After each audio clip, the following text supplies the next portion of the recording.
Hello, everyone. Welcome back to Vegan Proteins Muscles by Brussels Radio. I'm Sawyer. And I'm Danny. And this is episode 209.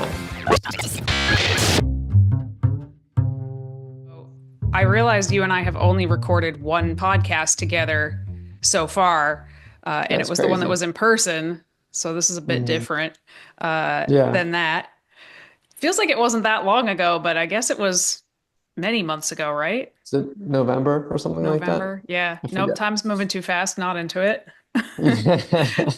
So how have you been? What have you been up to? Since November, I've been not as focused on fitness. I think other things have occupied my mind. We've talked about that. But recently, I just got back from Yosemite yesterday, and that was epic. That was really cool. And there was that protest, that like upside down flag. I don't know if you heard about that. Yes, yeah. In the was on park, El right? Cap. Yeah, on El Cap. And I didn't see it. I was there and I didn't actually see it. So I was like, did that happen? I don't know, but whatever. Anyway, Yeah. I was like, Well, it's okay. huge. The park is huge. Yeah. And it's also And possible it got taken down like quickly. immediately. Yeah. I don't really know.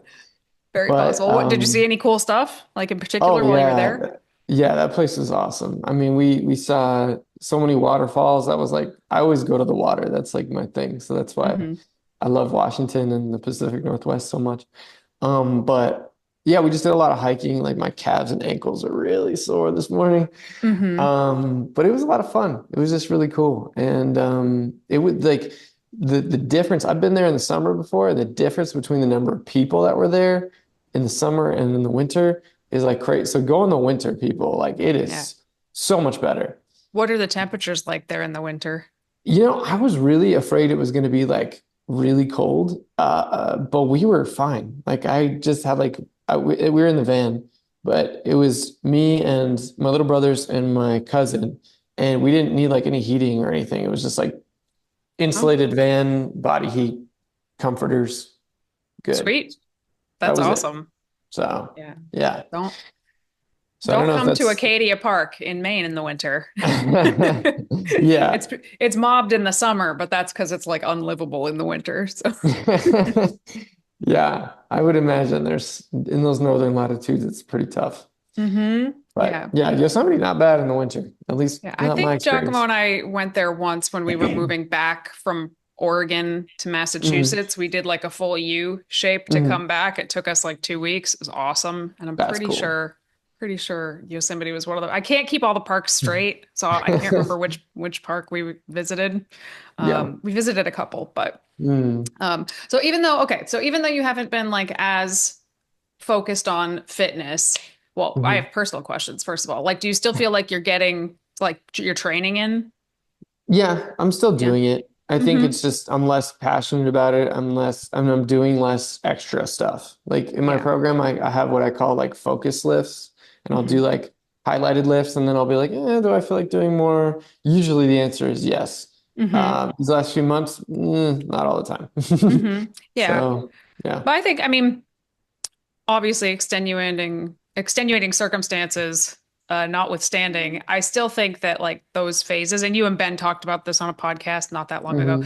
I do feel like those phases happen to if you're in fitness long enough, like you're gonna go through a phase where you're not into it and you almost maybe resent it a little bit even. But like the grown-up part of your brain is like, this is good for me. I'm just gonna do it. It is. It's nice to have the habit intact still. Like I think it would feel really weird to just skip it all together. And I know that something would be like wrong if I wasn't even doing that at all. Yeah. But the passion behind like, oh, let's get as big and as lean as possible and, see what I'm capable of, that kind of thing has been less of an emphasis lately. And yeah, you can't really force that kind of stuff. I don't know, which might be a good segue into what we're talking about today. I don't know, unless you want to keep it showing. Yeah. Well, you had made a post. Maybe you didn't make it yesterday. I've been very not on Instagram lately, and I've just realized, like, I need to go on there and check my DMs to see if somebody is like trying to reach out to me over something important. And I saw your post yesterday about, it doesn't have to be either or all or nothing. Like you can have times where you do more and time basically auto regulation of your Hmm. training depending on how you're feeling, what your circumstances are, etc. Hmm. And Hmm. I love that concept so freaking much. I wish to God that I could drill that into more people's heads that actually, this is funny. Giacomo and I are very different in this way, where I am Hmm. very much like on a spectrum at any point in time, and he is Hmm. just like has very dichotomous thinking naturally. Like, oh, well, if we can't do this, then I guess we're gonna do blah blah blah. And I'm like, well, it Yeah. doesn't have to be either or. Like, Yeah. there are other No. options. And it reminds me of kind of what we're talking about today, which is something I Mhm. see a lot Mhm. in our community, in just the fitness community in general, and that's people overcomplicating their nutrition in Mhm. what I think is very unnecessarily. Very rarely is that necessary. Mhm. Uh, is it something that you deal with a lot also? Yeah, I mean, and I did it too, right? Like, Mhm. I don't know. I think you want to do it the right way the first time, obviously. I mean, especially when you have the most motivation and you feel like you have the most potential to change, and you're like, oh, I want to do it right. But it can quickly become overwhelming, and especially over the long term, you need to have a system in place that you feel like feels better. I always tell people like feels better to do it than to not do it. Mhm. Um, and so if you ever start to get to the point where you're like, oh God, like I can't do all the stuff that I want to in my life, or I feel so, you feel kind of trapped or closed in, then you're probably a little bit too rigid. And if you feel like you're not able to make consistent progress in the direction that you want, then you're probably a little too loose. Mhm. And so that's kind of the barometer I use for like you need to be between the two poles Right. somewhere. You might shift a little bit during different seasons, but you need to just take an inventory every now and then and just be like, is this still working? And Yeah. that's the hard That part. reminds me of the podcast Alice and I did pretty recently. Like, are you a pusher or are you a slacker? Hmm. Like, Hmm. and you could be kind of the overthinker, overdoer in one area of your life, but then Hmm. kind of the opposite in another area of your That's life. true. But That's a really good point. We tend to uh, like think that we're two-dimensional and we're like, no, I'm so organized. And it's like, oh yeah, well, when's the last time you thought about this thing? And then they're like, yeah, oh right. geez. La la la. Yeah. Yeah. So do you think this is just like because I don't, but I'm curious to hear your take on it because you said you did this. I know I did this at a certain point as well. Do you think this is like a new fitness person problem, like overcomplicating nutrition? And first of all, before we even get to that, what do we even mean by that, like overcomplicating your nutrition? Mm. Yeah. Good question. So I would say that's when we're focusing on inputs and like variables that don't really have a big effect. Like things that are kind of minute and they could affect things at like the highest level, like, on stage or whatever, Hmm. when that kind of detail matters, but you're trying to do that like year round when it doesn't really matter that much. And then it starts to wear on you. It starts to become tedious. It starts to become, I think we talked about this in the live podcast we did, the pebble in your shoe, that Hmm. metaphor, like that kind of stuff. If you start loading your shoes up with little tiny pebbles and they start boring holes in your feet, you're going to feel it and you're going to stop really enjoying the whole process eventually. And so I think when you have that level of specificity, that's like really hard to maintain, but the effects are so small that it's like you could either do them or not do them and not really notice the difference. Then you getting to a position where you could just feel like burned out and just feel like nothing you do matters. Even though Hmm. there's some things that you're doing that are driving the progress forward, that they're carrying all the heavy weight, and then the little things you're doing that are just tedious and annoying aren't really doing that much. Or they can even distract you from doing the bigger things that True. actually matter. That's Uh, true. that's one Hmm. thing that I have seen a lot. So if we're looking at like new people who are kind of newer to fitness and they're just trying to figure this all out for the Hmm. first time, I think Yeah. that part of the overcomplication of nutrition is by design. Like that is by design in the industry to Mm-hmm. confuse the ever-loving shit out of people so that they don't know what to do. They don't feel Yeah. capable of doing it on their own. So, Hmm. oh, buy this program. Like Hmm. this Hmm. will do it for you, That's so basically. true.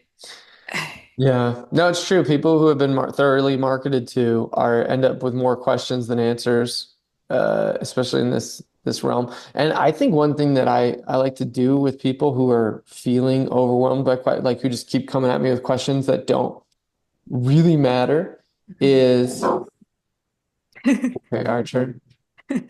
We might need to stick him outside soon, but is to basically compare it to an area of their life that they understand really well. So give them metaphors like, if somebody's a construction worker and I was like, hey, how important do you think, planning for these kind of trellises and like these kinds of things are? And these like very niche things. They'd be like, oh, don't worry about that. You know what I mean? I'd be like, that's what you're asking me about right now. You know what I mean? Like Right. I would try to frame it in a way that they understand so that they would not freak out about the little minutia that just pinged in their brain from the marketing they heard or whatever came up that they were thinking about, and get them to kind of know that that's there. You can learn about it if you want to. We can talk about that, but just know that that's like small potatoes, my dude. Like that's that's not gonna really impact your journey right now, or maybe ever. Some of these things.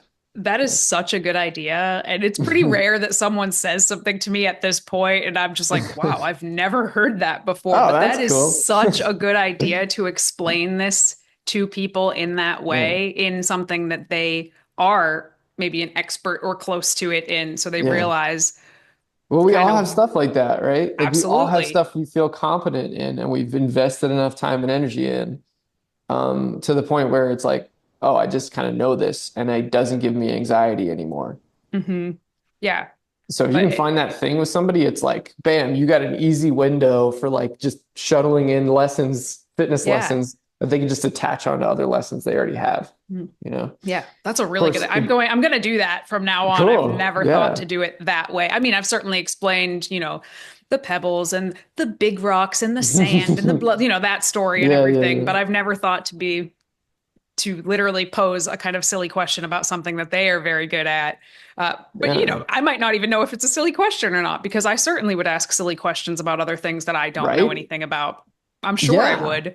That's Um, another effect that would it would have is like people understanding like, oh, okay, this is your thing, but like you're not dumb for asking those questions. Just right. like we wouldn't be dumb for asking about construction questions. It's like Hmm. anybody who knows a lot about a certain topic knows how where people get usually turned around, and they can, they have more, I think, empathy for people who are get in that process of figuring out because they went through that. You know what I mean? Right. So Yeah.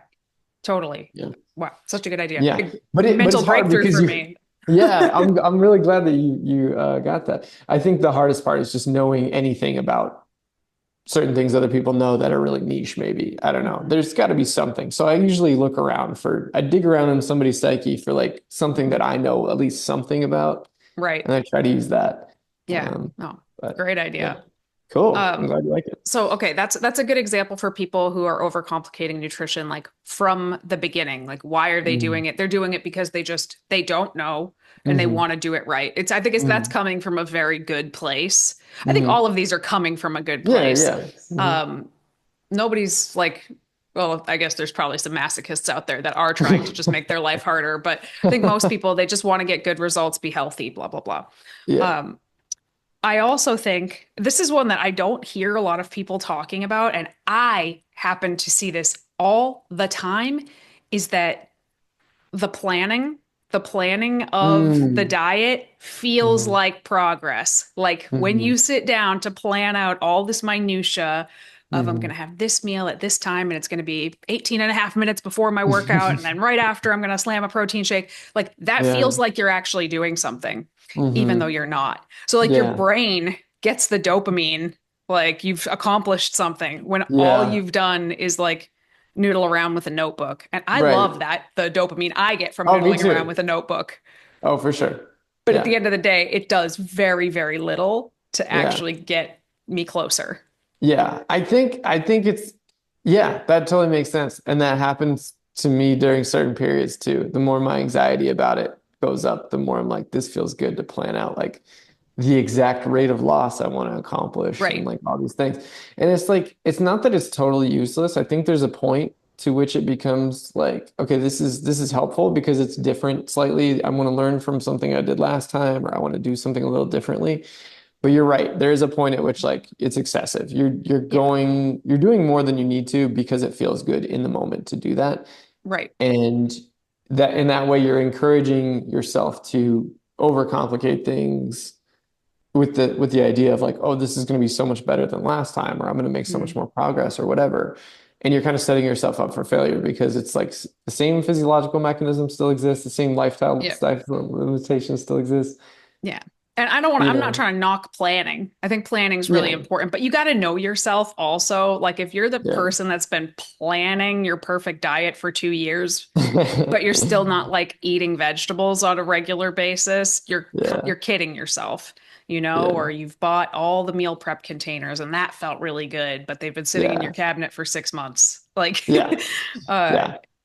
I I wish, you know, I remember this was years ago now, watching this, I guess it was a YouTube video or a podcast or something about how the whole self-improvement sector, like Mm. this is literally how they make their money, is because they know that you love to learn about it and hear about it. But Yeah, you're probably not actually going to do a whole lot with it. So you'll just keep yeah. coming back for more self-improvement stuff. Right. That's Um, so interesting. Yeah, I mean, yeah. it's kind of like I think um what was I thinking just now? I was thinking, it's easy to not only overcomplicate things, but feel like, gosh, I was gonna say something.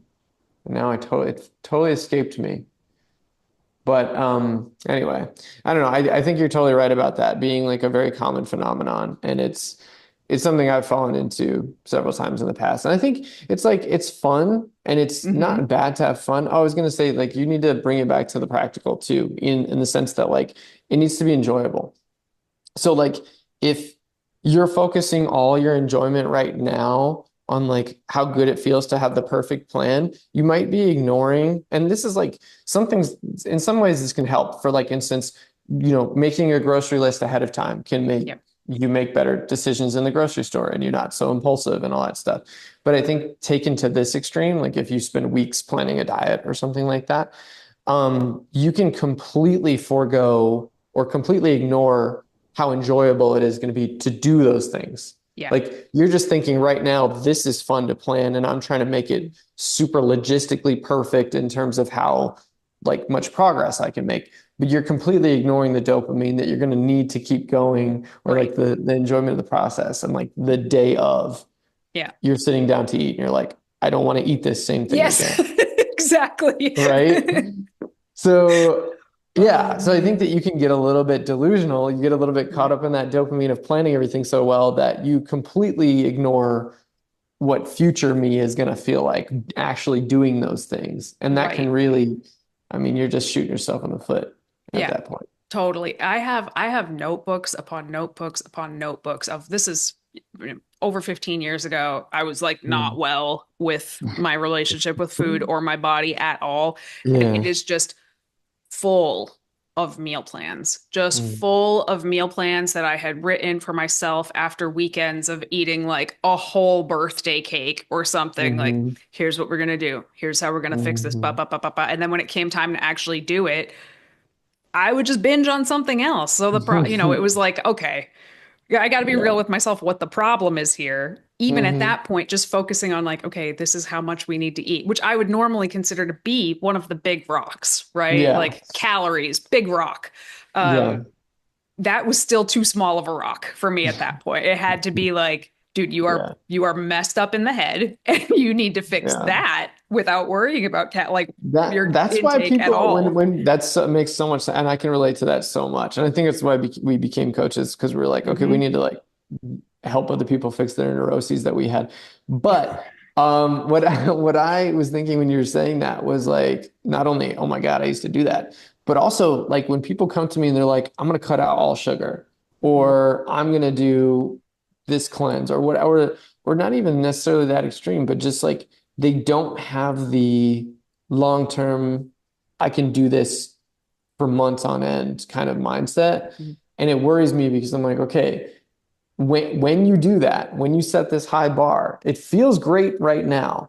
But as you start climbing and you realize you're getting later in these months, you're going to feel defeated as you do have that little snack that had the sugar in it, or you do Hmm. eat the solid food, or you do eat Yeah. something that's not raw or whatever. Hmm. Or if you've And I been white don't, knuckling your way through a whole challenge, like right? on day 30 or whatever, you're about to go nuts. Like Mhm. that's what's going to Yeah, happen.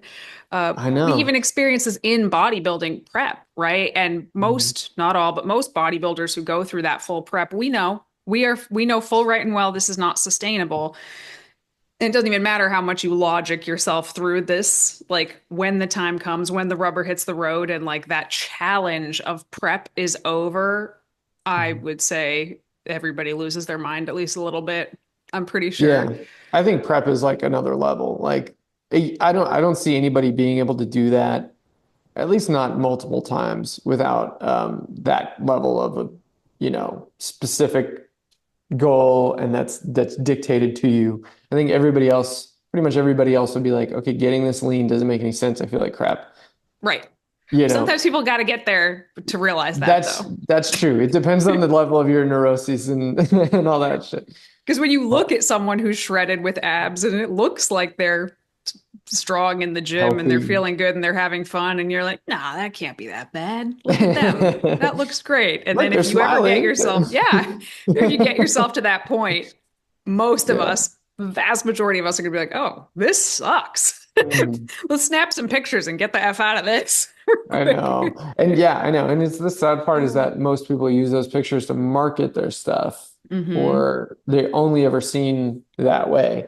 And so it can paint this really unrealistic picture of what people are able to maintain. And so that's another one of those things where people, when they first get marketed to or learn about the industry, they don't understand what a healthy amount of body fat is and what that Right. actually looks like. And And this is just like from a business perspective, this is something that I struggle with all the time because, we talk about it. We talk about it all the time on here, how being, super shredded is not a sustainable look. But I mhm. still use some of my contest photos to market because Yeah. it's almost like you got to lure people in with what they Hmm. want to be able Hmm. to give them what they need Yeah, sometimes. no, Does that make sense? that makes a lot of sense actually. And now that you put it that way, it's like, well, yeah, because people are going to look for that anyway. Like they're at that But, phase in their journey where they're like, I want this. And if mhm, you don't show up with that, then they're yeah, going somewhere else. And when right. they go somewhere else, potentially the message is you can achieve this and do this year round. And Right. then they go down that Right. I think it depends on the rabbit hole. person who's doing the marketing and what they're willing to Right. deliver. And I always want people to know, like, we've got the chops. Like, we can do that. We can get you there. Yeah. Do you want to get there? Is a much bigger conversation that I think is worth having. And sometimes the Yeah. answer is yes, but a lot of Yeah. times the answer is they think this outcome is going to give them this particular feeling or Yeah. confidence or whatever, and it's not. So, That's so true. I tell people that all the time. I'm like, look, I'm not the one that decides your goals for you. Like, and mhm, we talk about this all the time too, but like, if I know how to get you there and I will get you there, but the whole time I'm going to be reminding you like, hey, just remember why you're doing this. And if it doesn't feel like you're still doing it for the right reasons, or that you feel like you're just kind of holding on to something that doesn't really serve you, like mhm, we can talk about that. yeah, Like I don't want people trying to impress me with right. their fitness journey or like make me look good with their before and after photos. Mhm. I want them to be happy. I want them to feel fulfilled and like they learn something about themselves and about fitness. Like the image, like the way to the Yeah. world looks at it should be less of a concern, I think, than a lot of people realize. Hmm. It is Yeah, fun to I'd like rather blow people away, but go ahead. Oh, sorry, fun to blow people I was away. gonna No, say, it yeah, it's is. fun to do that, but it's not everything. I'd so much rather have all my clients get 90% of the way to the goal they thought they wanted, but Mhm. be able to maintain it and their sanity after we don't work with each other versus Mhm. getting 100% of the way there. We part ways and now they have an eating disorder. Like, Yeah. absolutely not. That's my nightmare right there. Yeah. Well, that's like, to bring it back to like another example, because if somebody's listening to this and they're just not fitness lingo or fitness educated that much yet, that's like saying, I want to do what's a good example? Like a normal, oh, I want to be able to produce all my own food on my home or something like that, because I've been learning Hmm. about that lately. I want Hmm. to produce all of it this year, right? You don't get there. You No. find that it's really hard and you learn a lot about, growing your own food and all this stuff, but you are able to cut your grocery bill in half Hmm. and permanently versus like just for a year, you like lose your mind and you lose a ton of weight and you don't produce that much food. You know what I mean? Like there's a difference between, seeing things to the end goal because you are just stubborn and you just cannot accept anything less than perfection from yourself Hmm. versus learning along the way what's a more reasonable expectation of yourself and what's going to be more sustainable long term, and then adapting your goal based on what you've learned. Hmm. And that's not a failure. That's not a Right. concession. That's just a you got better, you got smarter, you grew, and so Hmm. you changed and your Yeah. goals changed, you Yeah, and know? your body changes like every day for the rest of your life. Yeah. So, even if you reach the goal, like Mhm. you're constantly in flux physically, mentally, Mhm. your circumstances are always in flux. Like it's important to Mhm. be able to kind of flow with those things and like Yeah. have your principles, have your values, have the things that you are Yeah. non-negotiable for you. But I guess that's kind of what I want to talk about next is like what are what are the big rocks? What is the stuff that people should actually be Yeah. spending their We should time bring it there. focusing on, you know? Yeah.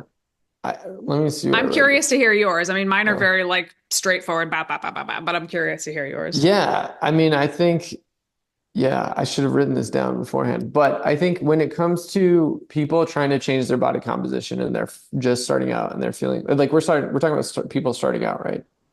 It could Or be anybody, just anybody. just Like, like what's the stuff, even if anybody they're long like term. intermediate, just what's Okay. the stuff that's worth focusing on? Yeah, the stuff that's shaken out, I guess I'll just talk about me because that's kind of my situation is like the stuff that's shaken out for me is like being the things that I definitely do is a certain amount of protein a day. And that tends to be, I'm experimenting with a little bit lower, but tends to be at least like 0.7 grams per Hmm. pound. Hmm. And I've experimented with higher and a little bit lower, but at least around there, I usually gravitate towards. Um, then calories that are appropriate for the goal. And Hmm. those two things are really the pillars of my nutrition. I don't mess around too much with supplements. I don't worry too much about, fiber or whatever, even though those things matter, because I find that tracking them is a little too tedious for me. So I just try to eat healthfully. Go But ahead. also, you've probably built in habits like eating vegetables on a fairly regular True. basis, Yeah. Hmm. And I think that's part of the reason why there are certain things that you don't need to track is because there Hmm. probably was a period where you did track it and then just kind of, it's like you just kind of know, when you're kind of looking Hmm. at a dish and you just kind of know, Hmm. like, oh, that's 600 calories or something like that, like our experiment in the kitchen. Yeah, I was Uh, just getting flashbacks from that. yeah.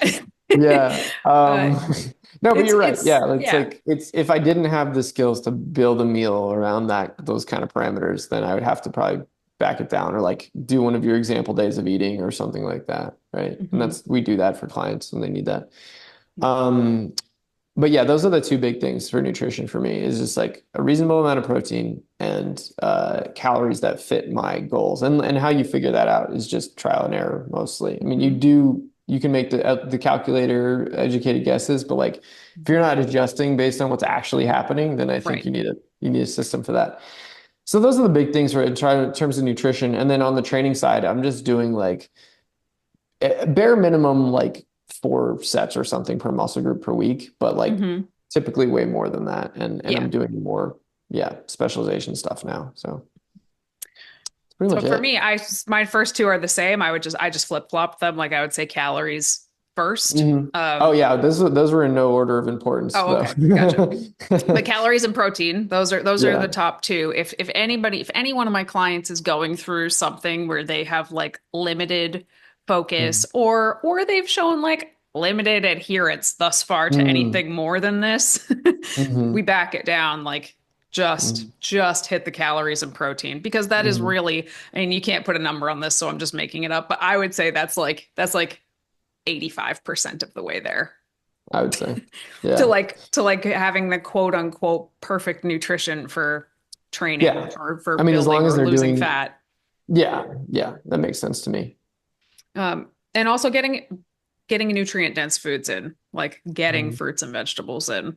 I mhm, think that that's really important. A lot of people have just habituated that where they don't have to think about it, but mhm, a lot of people have not. And mhm, I think that becomes important. And I also think sometimes, some even, I mean, some of my clients that I've been working with for a really long time, like they got this, they know this like the back of their hand, but mhm, sometimes they start to slip in this department and we got to kind of pull it mhm, back. Like, okay, mhm, this one's important. mhm, Please, let's make sure we're getting in some fruits and vegetables because, mhm. now you're hungrier, but your calories haven't changed and you don't know what's going on. And it's like, well, you're hungrier because you don't have any volume of food in your Yeah, that's stomach, true.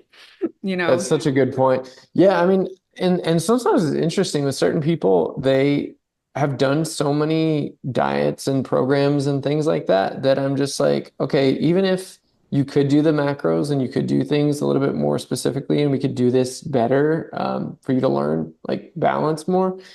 Sometimes I will just start them with the protein and calories because then they can see that works. Yeah. It depends on what motivates them, right? If they're just like so jaded that they're like, yeah, we'll see what happens, and I'm kind of like, okay, if you're not gonna put in the effort to do the macros and do all the things, and like this is becoming a problem for you, we back it down to that, Mm. and yeah, they find, oh, I can have diet sodas all the time, and I can do all the whatever, get Mhm. away with whatever I want.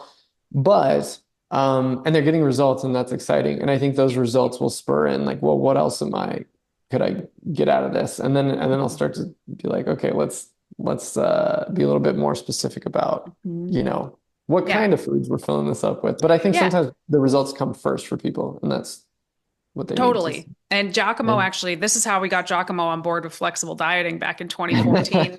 He didn't believe me at all. And Yeah. then he ate ice cream every day for his prep and was in the best shape of his life. And then he went like full if it fits your 180. macros mode, just ate shit for like 2 years, but it fit his macros and he looked awesome. Oh my And, God. that's what happened because he was such a clean eater for so long that he like Yeah. slingshotted in the other direction. And Yeah. now it's, not just now, but shortly thereafter, like it found this level Okay. place that's like Yeah. the balance that most people I think are striving for. Yeah. Um, It's and I don't want hard. to make it You sound get like hung up. the nuances, the details are not, they don't matter at all. I don't want to make it Mm. sound like that, but I think that it's it's more advanced than people think to just be able to consistently get your calories, your protein, and Hmm. eat some whole foods every Yeah, I day. That think that's the sounds like it's problem. beginner, but it's not. Yeah, it sounds super mundane and like, oh, that can't be the answer. It's too easy, it's too straightforward or whatever. But it literally, like, this is what I do long term. I'm not lying about this. I'm Hmm. like, this is what keeps me sane. Like I for a long time did macros and that was fine. But I just felt like there was a point at which I was like, okay, I don't need to be filling out this puzzle every day. My goals are not specific enough that I need to do that. And it's limiting my ability to be a little bit more free with my food. So I realized, okay, this isn't serving me right now. At one point, it really did help me get Yeah. like in really good shape and focus. Mhm. But then there was a certain point at which it was like, okay, it's a little bit too much specificity for what I need. So I'm going to just do the protein and Yeah. calories thing. I'm in the same place. Like I do Mm. protein and calories almost exclusively. Hmm. Even if I was like, okay, I want to lose 10 pounds, I'd probably still just do protein and calories. If That's I what I wanted do. to compete, if I wanted to compete again, I would do a full off-season year of tracking every single macro and Mm. then go into a prep. Oh, okay. Mhm. But that I'm not there, so I don't What do you need to do think? that. Let me ask you this. What do you think the benefit of doing the off season with all the macros would be? Like that So that extra, do you think it would fill that 15% gap, that 85 to 15%? Yeah. I do. I think it's important because for me, this would be Mm-hmm. different for different people. For me, I would want to have the full off season where I maximized as much muscle growth as I could, which I know Hmm. I'm not actually doing if I'm not making sure that I'm eating the right calories, the right protein every day. Hmm. I'd also throw tracking body weight every day in there too. So if my weight didn't tick up, Hmm. I would know to add calories. And then when I Hmm. started my prep, I would know exactly what my maintenance was so that I could take from that the right amount. Hmm. And Hmm. I think that it helps to like pre-build those habits in because you need Hmm. that shit on autopilot when you start Hmm. prep. That makes Um, sense. Hmm. so that's why I Yeah, would do I it. was expecting you to say that you would just do it on prep, but that makes sense. So Mhm. you're saying like, no, I need to have done that for a while, understand the mechanisms, and be Mhm. really in the routine, and then Yeah. do it. Okay. I'd say I'm like probably 75% optimizing myself for like gains right now, Hmm. but that's Hmm. 25% is a lot to leave on the table. And I know that's what I'm doing at the moment. And because my goals are not very Hmm. specific at the moment, like I Hmm. don't have any dates or deadlines or numbers I'm Hmm. trying to hit, like that's fine.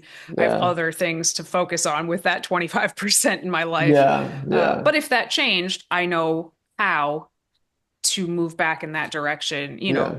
meal timing and stuff like that. Hmm. Uh, supplements, I mean, I take supplements, but I don't take all the supplements that I would normally take during prep when I'm not Hmm. in that 100% mode because it's just a waste, right? It's just a waste Hmm. of money to Hmm. buy certain supplements if I'm not freaking nailing every other Yeah. thing. Eke out that extra couple percentage points. Yeah. Do you, Yeah. so in terms of like a like pyramid or like wasn't it 3DMJ that has like the nutrition pyramid and they say like adherence is at the Hmm. bottom of the pyramid. Like first of all, you have to make Yep. sure you're doing it. And Right. then it's like calories, then it's like protein, and then Hmm. it's whatever else. I forget Yeah, what the it's one is. it's like yeah, the mealtime supplements is the very tippy top of the Yeah. pyramid, and Yeah. then meal timing, carbohydrate timing, that sort of thing is Yeah. below that. But I mean, even that is I mean, we're talking probably Yeah. like I, 2%, 3% of a Yeah, I will difference. say maybe this is a good thing to bring up now, actually, is that in a deficit, it is nice to have some carbs in your system before you go work out. I've noticed Hmm. that. And maybe some caffeine too. Yeah. Because I noticed that certain points in my cuts, not even preps, I've just noticed just decreases in energy Right. that could probably be made up pretty easily with some properly timed carbohydrates, maybe an hour before I Hmm. work out, hour or two, Yeah. and a little bit of caffeine. Hmm. So Yeah, I'm totally. keeping So that in that's mind. that's what I'm saying. Like, I don't want to say like, oh, these don't matter at all, because Hmm. there is a time and a place for all of these little details. Sure. But when I have somebody who's coming to me that needs to lose 80 pounds, or that's their goal is to lose 80 pounds, and they're asking Hmm. me about betaine HCl, I'm like, bro, I love the questions. Like, I love the nerdy questions. I could talk about it all day, but Hmm. we are eons from needing to have that conversation at the moment. And I'd much rather just have you come back to me next week and say, I got all my workouts in. Yeah. Like that's, I you yeah, know? I think now that you're giving that example, I think that the thing at the heart of it is that everybody when they first start, they're still looking for the magic pill Right. instead of the unsexy truth, which is that Mhm. you just need to be really consistent and have a system that works for you over the long term. Right. And that's what we help people do. And Mhm. while that's not as fun as sexy as Mhm. saying, hey, take this supplement and And eat do 500 keto and wear calories a this day. waist trainer and Yeah. yep. Hmm. It feels fun to have all the gear and do all the stuff. It's like the people who, before they go on a hiking, camping trip, buy all the new gear and spend thousands of dollars, Hmm. trying to make sure they have everything they need. It's like anybody who's been in that Yeah. mode long enough will tell you you don't need all that stuff. Right. They come home from Ju- that camping trip and realize they didn't use this, and Yes. this. And they're like, ah, shit. Exactly. And so just think of us as the people who are trying to who are experienced with this and are trying to save you money And and time and energy. frustration. Yeah. Just Yeah. so much frustration Yeah, because we've focusing been on down these those little rabbit holes things. and Mhm. we know there's no magic pills and no magic tricks and there's no new products that science has uncovered that it's gonna, I mean, granted, Except GLP-1 Ozempic. inhibitors, Right. yes. I just caught myself saying that. Those are amazing. And if Hmm. that's something that you've determined is the route you want to go, then Hmm. there's no shame in that. In fact, I Hmm. think that's a good option for a lot of people, but it's still going to be a long road. Yeah. It's not going to happen overnight. And And you still need to learn these yeah, other things too. If you ever true. hope to uh, decrease your dosage of these or come off of them completely. And You need to know this stuff. Say it Yeah. again. And preserve and not lose muscle mass, Yeah. and build Yep. muscle mass. Yeah. Because people underestimate or they overestimate how much muscle they have. So Um, much. and how easy it is to keep it on.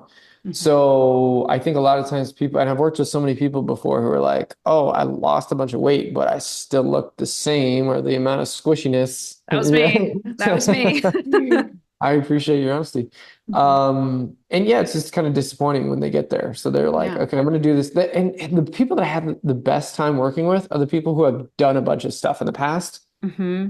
And And then they're they, freaking sick of it. They are yeah, ready for just they're the ready to do it the answer. right way. Yeah. They're ready to do it the right way, and they're ready to listen to the pros. And they're like, it's okay that I didn't figure out in the past. Like I'm always giving them validation. Like it's okay. You're kind of marketed to all this stuff, and Yep. you didn't really want to do the homework to figure out what was right and what was wrong. And it's really hard to do, honestly, in the age of Yeah. information. So I just try to get that guilt off of people's backs and say, let's just start doing it the right way. It's gonna feel slower. It might feel a little bit frustrating at times, but bring it up to me. I'll walk you through it. And you're just going to look better and better, and that's going to be your motivation to keep doing it. All right, Okay. guys, make sure you stay tuned for episode 211, which I actually think is coming out the week after this one, about skinny fat, if you are interested in that. If you're looking for any kind of coaching, Sawyer has some spots available. He's absolutely fantastic, so good at figuring out what makes people tick. Fill out an application. I think it's in the show notes or in the description here on YouTube. And if you have any questions, just shoot them to coach@veganproteins.com. And you can also follow Sawyer on Instagram at Soyboy Fitness Coaching. All right, everybody. Thank you so much. My name is Danny. And my name is Sawyer. And we'll talk to you soon. Bye.